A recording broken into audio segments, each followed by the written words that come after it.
बहू, ये लो साड़ी और इसके साथ के गहने, जल्दी से तैयार हो जाओ, हमें कुलदेवी की पूजा के लिए चलना है। जी माँ जी, कहकर सुजाता ने अपनी सास लीला जी से वो सामान ले लिया। लीला जी कमरे से बाहर आई तो उनकी बेटी बोली, माँ ये तो आपकी साड़ी है ना? लीला जी ने उसे चुप रहने का इशारा करते हुए कहा, तो क्या हुआ, इतने सालों से ऐसे ही पड़ी है तो इसे ही दे दी, इसे कौन सा नए पुराने की परख होगी। दिखने में तो वो साड़ी बहुत सुंदर लग रही थी, लेकिन उसमें लगे गोटे और सितारे सुजाता को बहुत चुभ रहे थे। सुजाता उसे पहनकर बहुत असहज महसूस कर रही थी। सुजाता ने दबे स्वर में कहा, माँ जी ये साड़ी बहुत भारी है, मुझसे संभल नहीं रही। लीला जी मुंह बनाते हुए झट से बोली, हाँ हाँ, मुझे तो पहले से ही पता था कि जिसने अपने माँ बाप के घर में कभी इतने भारी कपड़े गहने देखे भी नहीं, वो कैसे इनको पहन पाएगी। वो तो हमारे खानदान की रीत है ये सब पहनने की, इसलिए देने पड़े। सुजाता हक्की बक्की रह गई कि इस बात में उसके माता पिता कैसे आ गए। शादी से पहले भला कौन लड़की इस तरह के कपड़े गहने पहनती है। नई दुल्हन थी, अभी शादी के 2 दिन ही हुए थे। सारे परिवार के बीच अपने माता पिता के ऊपर की गई ये टिप्पणी सुजाता चुपचाप सह गई और पूजा के लिए चल पड़ी।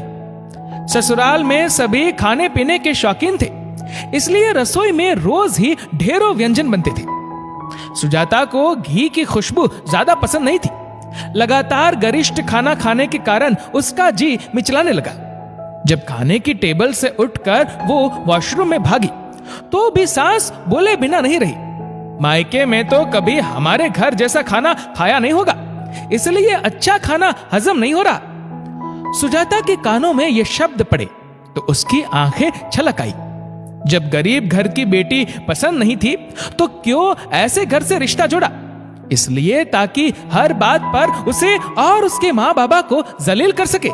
वो चिल्ला चिल्ला कर सब कुछ कह देना चाहती थी, लेकिन उसके माता पिता का चेहरा उसकी आंखों के आगे आ जाता, जो कह रहे थे, बिटिया ससुराल का मान बनाए रखना। खून के घूंट पीकर सुजाता चुप रह गई। ससुराल में सारी सुख सुविधाएं थी, लेकिन घर के काम घर की औरतें ही करती थी। सुजाता के आगे आज कपड़ों का ढेर लगा था।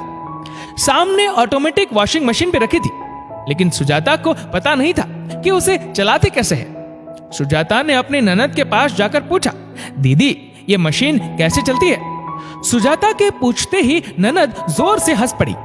लीला जी ने सुना तो वो भी व्यंग से मुस्कुराते हुए बोली, बेटा इसे बता दे कि ये मशीन कैसे चलती है। आजकल तो नौकरों को भी पता होता है कि वॉशिंग मशीन कैसे चलती है, लेकिन तेरी भाभी का भी क्या दोष है? बेचारी ने अपने बाप के घर कभी ऐसी मशीन देखी ही नहीं होगी। सुजाता के गालों पर आंसू लुढ़क आए। उसने मन ही मन निर्णय किया कि बहुत हो गया।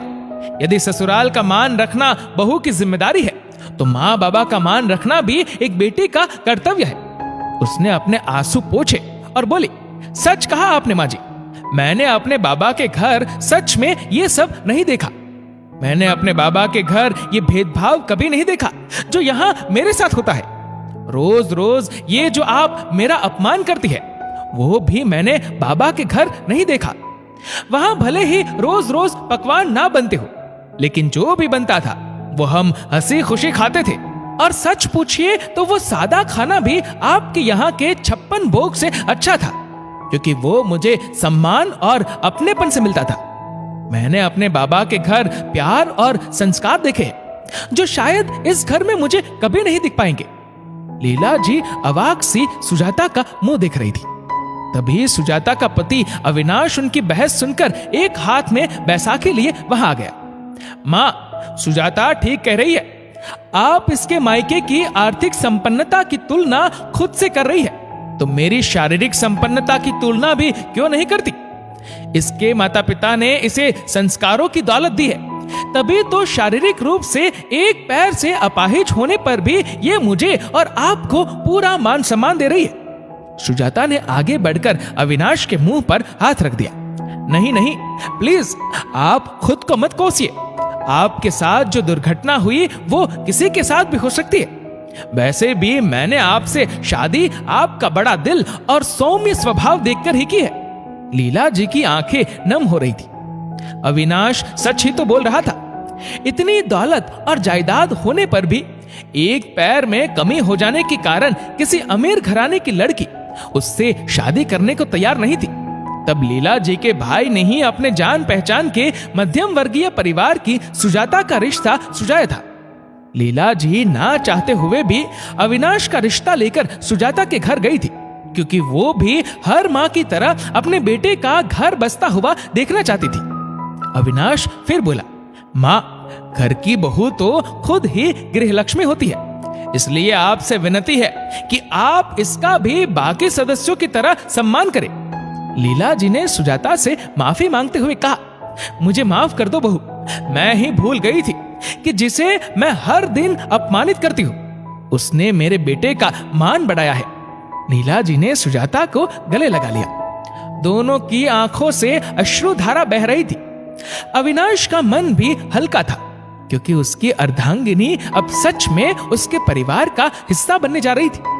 दोस्तों, इस वीडियो को लेकर आपकी क्या राय है नीचे कमेंट करके जरूर बताएगा। और अगर आपको वीडियो अच्छा लगा हो तो इस वीडियो को लाइक करेगा, शेयर करेगा ज्यादा से ज्यादा लोगों तक। और ऐसे ही और भी इंस्पिरेशनल वीडियोस के लिए सब्सक्राइब करें हमारे यूट्यूब चैनल को और फेसबुक पर फॉलो करें हमारे पेज को।